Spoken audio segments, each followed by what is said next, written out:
Oh, it's very cool. It's the whole expo for me has been, they can be a grind, but this is the last grind I'll ever do, so enjoy it. It's hard to make the most of things when you're in them. You forget how fun fighting is or why you got into it because it becomes a job.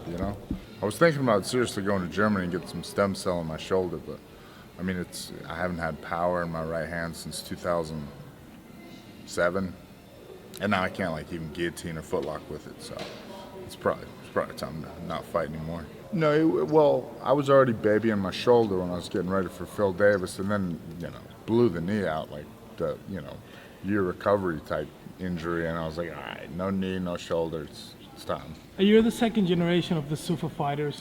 This feels like the end of an era. Are you ready to sit back and watch the first new athletes in not only the UFC, but the first guys who actually picked MMA as a first option sport? Yeah, well, I was having that conversation the other day of what's the best, martial art, and something we were talking about, I believe, yesterday on stage was these kids today, they don't even know what they're wrestling, they're boxing, they're doing it all together seamlessly, and so I think there is, there's still an evolution, and you think basketball, football, we're still new in the sport. I mean, this is still maybe like the 70s for basketball, Remember in the 50s, then they made dunking illegal and the hook shot was developed. Shit like that's still happening. This is a newer sport, And the other thing is, I had an old boxing coach, Doc, used to say the talent goes where the money is.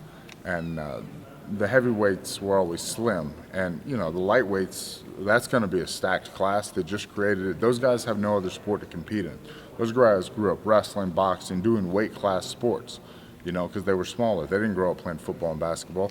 Guys that played football and basketball now might say, hey, I like fighting. You can make just as much money fighting. Thus far, I got to sit on a couple meetings with, charities that the UFC's thinking about working with. And the coolest thing thus far is Zappos donated some shoes and the UFC put together a venue, a time, a place, just the kind of logistical stuff of giving the shoes to kids from a girls and boys town, and that's something that, as I kind of ease into it, I like to play more and more of a role in, and, actually be the guy with the clipboard saying, okay, this guy's got to be here at this time, this guy's got to, it's a very cool thing. And we were down at the Gay and Lesbian Center downtown, everybody's coming up and thanking me, and I'm like, yeah, I actually didn't do anything, but you're welcome nonetheless. I'll pass that on to Lorenzo and Dana that you guys, your thank you. But yeah, so you get to it's kind of like I said about law enforcement. You get to do good deeds, and that's your job. You get paid for it. So there was a little controversy about Stefan going into the Hall of Fame with you, but I don't think anybody asked your opinion. What do you think of this and the link that will always ban you? Oh no. Through the end Well, of your I life? kind of spoke to that on the video. We are linked, and it was a great moment, and I was fortunate enough to come up on the winning end of it. But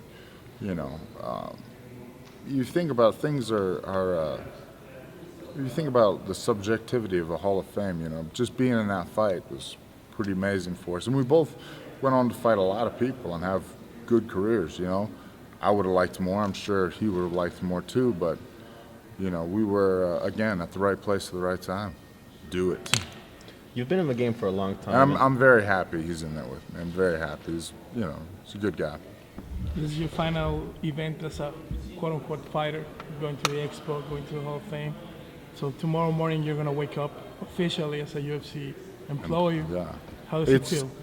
I was just actually thinking of logistics that it's going to be hard to do his job and walk fighters from one place to another. Because people will be like, hey, Forrest, do something. I was like, no, man. It was kind of like I was so, curt at the press conference because I don't like being in the way. I don't like detracting from guys. When they had just fought, that want to be with their families, that have been training, etc.